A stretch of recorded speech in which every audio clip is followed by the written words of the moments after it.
Bonjour à tous, j'espère que vous allez excellemment bien et aujourd'hui on va débriefer l'étape numéro 8 de ce Tour de France 2020, première étape pyrénéenne. On avait le port de Balès, qu'est-ce qu'on avait d'autre on avait Peyresourde, on avait le col de Menté. C'était le programme de cette première journée qui nous emmenait à Loudan-Viel et l'étape de départ c'était Cazeres-sur-Garonne, voilà, parce que j'ai vu qu'on avait marqué qu'il y avait des gens qui habitaient à Cazeres-sur-Garonne, certainement une magnifique ville. Et donc étape numéro 8, on a eu de l'animation, il faut le dire, avec une belle échappée, une belle bagarre dans le port de Balès. Beaucoup d'animation et peu de réponses encore ce soir pour savoir qui est en forme. Alors on a vu des défaillances, on sait qui ne gagnera pas le Tour de France. Par contre, vous dire qui gagnera le Tour de France pour le moment c'est un peu compliqué, parce qu'il y a encore pas mal de personnes qui sont en capacité d'aller le chercher. Et puis encore une belle bagarre pour le maillot vert. Belle bagarre également pour le maillot à pois, même si AG2R a mis un deuxième homme devant. Une victoire française, enfin tout ça c'est le résumé de la journée. La première attaque a été la bonne, comme souvent depuis le début de ce Tour de France, c'est-à-dire qu'on n'a pas énormément de problèmes pour former les échappées, à part sur l'étape du Mont Égual, où ça avait roulé fort pendant 20 km. Là, c'est sorti assez vite, en moins de 5-6 km, véritablement, le peloton a laissé tomber. Avec la première attaque, on avait quand même une énorme échappée encore, avec Ben Hermans, Michael Morkov, Jérôme Cousin, Tom Skøyen, Kevin Reza, Carlos Verona, Elnur Zakarian, Søren Kragh Andersen, Nance Peters, Quentin Paché, Fabien Groslier, Nelson Poles, Benoît Cosnefroy. Donc une échappée quand même, ils m'ont mis Fabien Groslier, oui, ils me l'ont bien mis, une échappée très intéressante.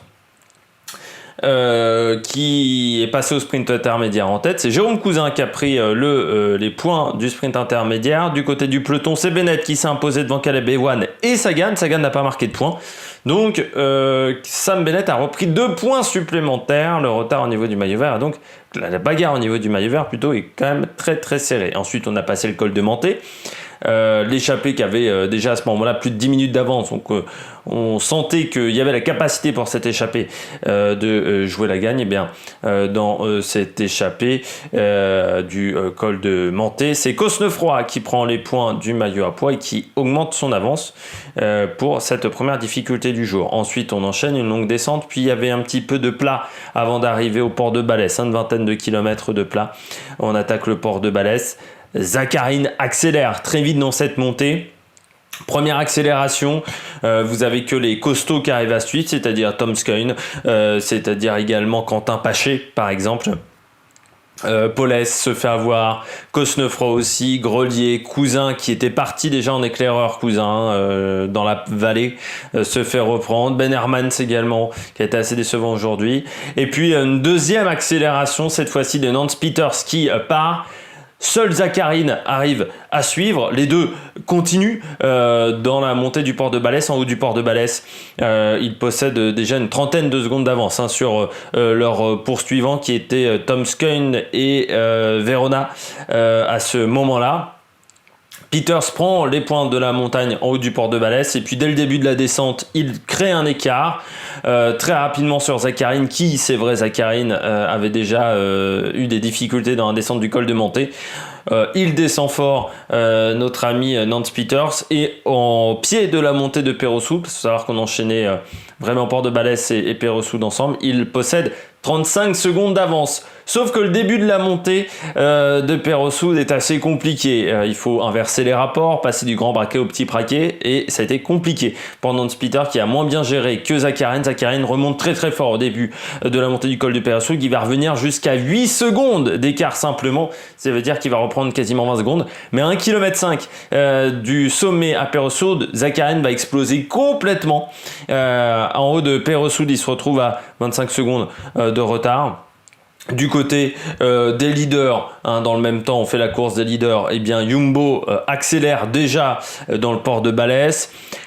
Pinot craque complètement, comme Julien Alaphilippe. Alors Julien Alaphilippe, il a pas vraiment craqué, il a plutôt vu qu'il ne pourrait pas forcément faire la différence par rapport pour le maillot jaune, donc il a décidé de lâcher et de faire du jus pour les étapes qui suivront, et surtout le Massif central où il voudra être dans les échappées. Et puis derrière dans Péressourde on a eu beaucoup d'attaques avec Pogacar, Guillaume Martin, qui d'autre est sorti, je ne sais plus, mais un peu tout le monde a attaqué. Seul Pogacar résiste jusqu'à l'arrivée et crée un écart. Bardet attaque dans le dernier kilomètre, il reprend également 3 secondes. On en parlera de Romain Bardet plus tard. Et puis à l'arrivée, c'est Nance Peter qui s'impose. Zakharine ne finit même pas deuxième, repris par Tom Skujins et Verona du côté de la Movistar. Et on passe tout de suite au bilan des Bleus. Résumé un petit peu long, mais il y avait beaucoup de choses à dire. C'est une étape de montagne, ça arc les étapes de montagne, certainement les débriefs feront vraiment un quart d'heure. Déjà que ça a été le cas sur certaines étapes de plat depuis le début de ce Tour de France. Vous savez, ma culture du respect de mes propres timings est toujours assez exceptionnelle. On commence du côté du bilan des Français. Alors du côté du bilan des Français pour aujourd'hui et pour éviter que cette partie soit trop longue, j'ai décidé de mettre les Français ou les coureurs étrangers dans des équipes françaises qui étaient au top aujourd'hui. Je n'ai pas mis les coureurs en difficulté du côté des Français. Ils seront de ce côté-là dans les flops, mais il y aura beaucoup de coureurs de toute manière aujourd'hui, donc on va faire assez vite. Je commande avec le vainqueur du jour, Nance Peters, qui était très costaud et nous a fait le même coup un petit peu que l'année dernière, c'est-à-dire il est sorti à la pédale quand même aujourd'hui, Nance Peters, parce qu'il était vraiment très très fort. À un moment j'avais des doutes, je me disais dans le port de Balès, peut-être Zakharine est plus fort. Est-ce qu'il s'est pas enflammé un peu tôt, Nance Peters? Parce qu'à un moment on voyait que Zakharine mettait des à-coups et c'est vrai que Nance Peters avait peut-être un peu du mal à suivre. Mais bon, ensuite, dans Péressourde, Zakharine il a complètement explosé. Alors après, ça aurait peut-être été différent si Zakharine était mieux descendu, parce qu'il n'aurait pas perdu 30 secondes et peut-être qu'il aurait pu lâcher à Nance Peters. Mais il a été très très fort. Déjà l'année dernière à Antols, il nous avait fait une course vraiment de classe. La manière dont il était sorti dans un groupe où il y avait quand même Chavez, il faut s'en souvenir, à Antols. Il avait lâché tout le monde à 7 bornes de l'arrivée. Il n'avait pas attendu la montée d'Antols, il était parti avant. Déjà, ça avait été très très solide. Il était parti sur un faux plat en costaud. Et personne n'avait réussi à suivre, tout le monde s'était un peu regardé. Mais là, oui, non, il nous a fait une grosse étape. Vainqueur déjà sur de grands tours, hein, donc c'est pas tout le monde qui a réussi ça en tant que coureur cycliste, et puis gagner avec classe également, ça c'est très fort. Mais ça fait du mauvais cœur pour AG2R. Je pense que AG2R cette année regarde un peu le général avec Romain Bardet, mais c'est pas l'objectif numéro 1. Ils veulent gagner des étapes, ils veulent montrer des choses pour l'année prochaine, parce qu'on sait que ils ont un nouveau co-sponsor l'année prochaine qui sera Citroën, donc ils veulent montrer à leur co-sponsor que voilà, ils ont bien fait Citroën de miser sur eux. Et je pense que Nance Peters fait partie des très bons coureurs, et Nance Peters, moi je l'attends également en tant que leader sur une course de 3 semaines, parce que c'est un coureur qui, je pense, a une très bonne capacité de récupération. L'année dernière, il nous avait fait plutôt un bon Giro. Il avait eu un moment le maillot blanc, il faut s'en souvenir, Nance Peters, mais il avait plutôt fait un bon Giro. Je crois qu'il avait fini 3e ou 4e du classement du meilleur jeune. Donc je pense que c'est un coureur qui est capable de faire des top 10. Je vous dis pas d'aller chercher la gagne, mais il est capable de faire des top 10, je pense, sur les grands tours. Et pour une équipe comme AG2R, une équipe World Tour, c'est bien le Tour de France, mais avoir quelqu'un qui est capable de faire top 10 sur le Giro ou la Vuelta, c'est intéressant aussi. Et avec Nance Peters, je pense qu'ils ont un coureur qui est capable de faire ce genre de choses, surtout que l'année prochaine, ils perdent Romain Bardet, mais ils perdent aussi Pierre Latour. Donc voilà, sur les courses de 3 semaines, ils n'auront pas vraiment de leader. Donc c'est important d'avoir des coureurs en cette capacité-là. Et puis c'est surtout intéressant parce que ça montre tout l'intérêt de la formation. Il vient de l'équipe de Chambéry. Donc c'est la formation d'AG2R qui s'exprime avec la victoire de Nance Peters. On continue avec Guillaume Martin. Guillaume Martin, pourquoi? Parce qu'il a, comme Romain Bardet, je vais mettre les deux ensemble. Mais Guillaume Martin, j'ai trouvé vraiment qu'il avait fait une très très bonne course, qu'il a attaqué et qu'il a montré encore qu'il avait un talent offensif. À certains moments, il a laissé faire également Bernal, parce que je pense que Guillaume Martin peut jouer un top 5, mais il sait que pour le podium, ça sera peut-être un peu compliqué face à Pogačar et Roglič et même Bernal. Donc il a fait travailler Bernal à un moment et Bernal a dû remonter tout son groupe. Mais Guillaume Martin était intelligent, je trouve. Il a eu la tête froide. Et puis Romain Bardet, parce que il est tombé, Romain Bardet. Voilà, il avait quand même une partie très écorchée. Il s'est retrouvé en difficulté également. En haut du port de Balès et dans Peyresoud, il était un peu moins en difficulté. Et il a quand même réussi à revenir à chaque fois et à attaquer dans le final, reprendre 3-4 secondes. Faut être solide quand même mentalement quand vous vous retrouvez dans cette situation-là. Romain Bardet aujourd'hui, il a montré qu'il était solide, et moi je trouve que j'avais vu les championnats de France, j'avais trouvé qu'il avait des très bonnes jambes par rapport à d'habitude. Je trouve toujours qu'il a des bonnes jambes et je pense qu'il est en capacité de faire un top 10. Alors on verra demain. C'est peut-être que demain il va s'écrouler complètement comme Pinot à cause de sa chute, mais je pense qu'il est en forme. Et puis je finis avec Quintana. Je rappelle, le bilan des Bleus, c'est également les coureurs étrangers dans des équipes françaises, et parce que Quintana, il a été excellent aujourd'hui. Déjà il a peu attaqué, et puis il est revenu très facilement sur la première attaque de Pogačar. Il est revenu très très facilement. C'est-à-dire, il a mis 2 coups de pédalier et il était déjà de retour. Et puis il a suivi Roglič à un moment très facilement, pareil. Il n'a pas fait d'efforts superflus aujourd'hui, je trouve, Quintana. Et en même temps, il nous a montré qu'il avait des très très bonnes jambes. Et Quintana, pour un top 3 sur le Tour de France, voire mieux, il est totalement en capacité de le faire. Et pour Arkea, ça serait juste sensationnel. Une équipe de 2e division qui serait sur le podium du Tour de France, ça serait juste incroyable. Attaque de Marlou! Les coureurs au top, je commence avec Pogačar, parce que c'est le seul du classement général qui a repris du temps aujourd'hui. Il avait perdu 1 minute 20 hier, il a repris 40 secondes aujourd'hui. Combien de temps lui reste-t-il à reprendre? Eh bien 49 secondes, parce qu'il y avait déjà 9 secondes de marge par rapport à Adam Yates. Il a été très très fort, Pogačar, aujourd'hui, et puis très très fort parce qu'il a osé. Il a osé attaquer Roglič. Il a osé attaquer la Jumbo. Il a attaqué en plus au beau moment, c'est-à-dire que quand Dumoulin venait de s'écarter, enfin quand vraiment il y avait plus grand monde du côté de la Jumbo, il a vraiment attaqué au bon moment, quand tout le monde était un peu émoussé physiquement.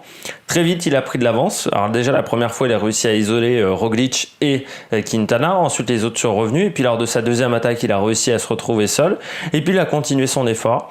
Il a fait 15 km tout seul. Mais costaud les 15 km. Parce qu'à un moment, il avait quasiment 1 minute d'avance sur le groupe derrière. Alors, le groupe derrière, ils ont roulé très très fort dans le final. Il y a eu l'attaque de Martin, il y a eu l'attaque de Romain Bardet. Lui a peut-être un peu eu de la difficulté à remettre du braquet dans les 2 derniers kilomètres. Mais Pogačar, il faudra compter sur lui dans la suite du Tour de France. Il est totalement en capacité de faire un top 5. Ça sera un adversaire pour Bernal au niveau du maillot blanc. Et ne pas négliger, en plus que Pogačar, c'est un coureur qui est très très bon en 3e semaine. Le Slovène, il faudra faire attention à lui. Je mets également Egan Bernal. Pourquoi Egan Bernal? Certains vont me dire que je suis complètement fou. Oui, mais Egan Bernal, je pense aujourd'hui, n'était pas dans un grand jour. Il n'était vraiment pas en très très grande forme. Et au final, il finit dans le même groupe que Roglič. Il perd que 40 secondes sur Pogačar, mais qui avait déjà perdu une 20 hier. Pour l'instant, Bernal, il est toujours dans le coup pour la gagne. Alors certes, il n'est pas en très très grande forme. Mais l'année dernière, sur les Pyrénées, c'est vrai que c'est Jalabert ou Pasteur qui l'a rappelé. Je ne sais pas si vous vous souvenez, mais le contre-la-montre qu'avait remporté Alaphilippe, il finissait assez loin. Bernal, il nous avait montré des choses que sur les 2 dernières étapes. Très clairement, on n'avait pas vu grand-chose de Bernal avant le vendredi du Tour de France. Donc Bernal, pour le moment, il suit comme l'année dernière, il s'accroche. Mais là, aujourd'hui, une mauvaise journée où vous ne perdez pas de temps, c'est en fait une bonne journée. Et c'est pour ça que je le mets au top. Et puis Uran, pour finir, parce que Uran, il est toujours là. On n'en parle pas de Rigoberto Uran, mais déjà, il y a une équipe solide autour de lui, parce que Higuita, Martinez et Van Garderen travaillent pour lui. plus Paulès, qui est quand même pas si mauvais que ça, qui était dans l'échappée aujourd'hui. Mais en plus, pour le moment, il fait pas d'attaque, il fait pas d'efforts superflus, il est toujours présent, il est, je crois, à 13 secondes, un truc comme ça, enfin, il est dans le top 10. Se méfier d'Uran, il a déjà été sur le podium du Tour de France, c'est un petit filou, Uran. Il tient 3 semaines, ça sans aucun problème. Donc il faut vraiment faire attention au petit Colombien qui peut faire très très mal dans la suite de ce Tour de France. On passe au bonnet d'âne. Du côté des bonnets d'âne, il y en a 4 aujourd'hui. Je commence avec Thibaut Pinot. Il nous a fait un petit peu comme l'année dernière, c'est-à-dire qu'ils ont bien caché sa chute. Alors là, ils l'ont caché une semaine. La dernière fois, ils avaient caché ça pendant 2-3 jours. Mais au bout d'un moment, on le voit et il n'y a pas de surprise. C'est frustrant pour Thibaut Pinot. Je pense que ce soir, il y aura une vraie réflexion à avoir après cette étape pour savoir s'il repart pour l'étape numéro 9 ou est-ce qu'il se remobilise pas pour un autre grand tour, pour la Vuelta ou le Giro, où il y aura peut-être un peu moins de grands leaders, où il sera peut-être en capacité de remporter ces courses-là également. Par rapport à la saison dans laquelle on est, moi je réfléchirais. Parce que là sur le Tour de France, demain il va encore perdre du temps. Un mal de dos, ça se remet pas comme ça non plus. Moi si j'étais Marc Madiot, je lui dirais prépare-toi sur la Vuelta. Il a déjà fait la Vuelta en plus, ou le Giro. Parce que cette année, que ça soit sur le Giro ou la Vuelta, déjà les deux courses auront lieu en même temps. Et surtout vu le nombre de leaders qu'on a sur le Tour de France, forcément il y aura de moins bons coureurs qui seront présents. Alors normalement Desmar doit faire le Giro, donc Pinot pour la Vuelta. Moi j'abandonnerai le Tour de France parce que je pense pas que même s'il gagne une étape dans les Alpes, ça lui fasse du bien mentalement. C'est quelqu'un d'assez complexe à comprendre, Pinot, et bon, j'abandonnerai le Tour de France. De toute manière, pour FDJ, c'était une mauvaise journée. Ils avaient déjà perdu William Bonnet. C'est dommage également qu'il n'y ait pas eu, que ça soit Madouas ou Gaudu, un courant en capacité d'être leader de rechange. Madouas, je pense, aurait pu avoir ce rôle-là. C'est dommage parce que là maintenant il se retrouve avec son leader. Le seul moyen de sauver le Tour de France, c'est de gagner des étapes, et ça sauvera le Tour de France. Ça va pas rendre le Tour de France de la Groupama FDJ exceptionnel. Je trouve ça un peu dommage de leur part. On continue avec Bourman. C'est un des leaders qui a perdu du temps aujourd'hui. Pourquoi je le mets en flop, Bourman? Parce que quand on voit la course d'hier de la Bora, que Sagan n'a pas gagné le sprint, qu'il a fini 13e. Alors techniquement il a eu un problème avec son vélo. Je me dis quand même qu'il n'a pas été dans un très grand jour. Bourman, tu te dis que s'ils n'avaient pas roulé hier la Bora, sans éliminer des leaders en passant, peut-être que Bourman il n'aura pas perdu du temps aujourd'hui parce qu'il aurait pu faire du jus hier. Donc c'est un peu frustrant de se dire qu'on ne fait pas confiance, je trouve, assez à Bourman, qui est quand même fini 5e du Tour de France l'année dernière, et qu'on donne toutes les clés de la maison à Sagan, comme c'était le cas à l'époque où il y avait Maïka qui était en très grande forme. Alors que pour moi il est capable de jouer le général. Et puis je mets Zakharine parce que la descente de Zakharine a juste été absolument catastrophique, et que je m'aperçois quand même que Zakharine c'est un coureur qui ne gagne absolument jamais, qui en tactique de course était catastrophique quand il jouait le général sur le Giro, mais même là en tant que franc-tireur, il a une incapacité à remporter des courses qui est quand même assez formidable à ce niveau-là, un peu comme Herrada, mais encore pire qu'Herrada. Et là, la descente, tu peux pas être grimpeur et descendre de cette manière. Il y a un moment, c'est pas possible. Donc, c'est pénalisé tout de suite. Calme Jeanne. Pourquoi Calme Jeanne? Avec ce débrief qui fera 20 minutes. Tout simplement parce que croire qu'on peut se refaire la santé sur un Tour de France, c'est être complètement débile. Et je voudrais savoir à quel moment, chez Total Direct Energy, on s'est dit qu'en prenant un coureur qui était totalement en méforme, qui était souffrant parce qu'il était tombé à 3 reprises au mois d'août, qui est un coureur qui déjà est moyen ces dernières années sur le Tour de France, on arriverait à gagner des étapes et ce qui retrouve de la santé. Je ne vois pas comment on peut concevoir ce genre de choses. Et donc Calme Jeanne, oui, il a abandonné aujourd'hui, mais c'était prévisible par rapport à son état de forme, prévisible par rapport aux chutes qu'il avait eues sur ces 3 dernières semaines. Donc je vois pas comment. En plus, lui, il le disait dans les vidéos sur YouTube, il le disait qu'il n'était pas au top de sa forme. comment on peut concevoir d'un coureur qui se refasse sa santé sur un Tour de France? Il a commencé le Tour de France fatigué. On ne peut pas commencer un Tour de France fatigué et finir au top de sa forme. C'est impossible. Donc je vois pas pourquoi Jean-René Bernodeau, Dominique Arnoux l'ont pris à la place d'un Adrien Petit, à la place d'un Thomas Bouda qui aurait pu aider Nicolo Bonifacio. Je vois pas le concept. Vraiment. Donc de toute façon, cette équipe, quand ils font des sélections sur les grands tours, c'est quand même... Enfin, c'est Stranger Things, hein. Les mecs, c'est Jean-René Bernodeau, je sais pas, et même les directeurs sportifs, je sais pas dans quel monde ils vivent. Alors chez Total Direct Energy, alors je sais pas, peut-être qu'ils sont dans le turfu, hein, qu'on les comprend pas, mais actuellement, j'ai envie de dire que c'est toujours un petit peu une catastrophe leur sélection d'équipe. C'est toujours un petit peu incompréhensible. Bon, on en finit avec la Total Direct Energy, on en finit avec ce débrief de cette 8e étape qui est un petit peu long, mais il y avait beaucoup de choses à dire et qui arrivera donc certainement dimanche. L'étape de dimanche, donc, vous avez certainement déjà la présentation en ligne. Qu'est-ce qu'il y a sur cette étape de dimanche? Pau, la Reims, col de Marie-Blanc, col du Soudet également. Il y aura des forts pourcentages aujourd'hui. Ça va faire mal aux pattes. J'espère que vous avez aimé cette vidéo. Je sais qu'il y en a plein qui s'abonnent en ce moment et je vous en remercie. Mais n'hésitez surtout pas à vous abonner. N'hésitez surtout pas à réagir dans les commentaires. N'hésitez surtout pas à mettre un pouce bleu. Allez, ciao ciao sur l'Amérique Production.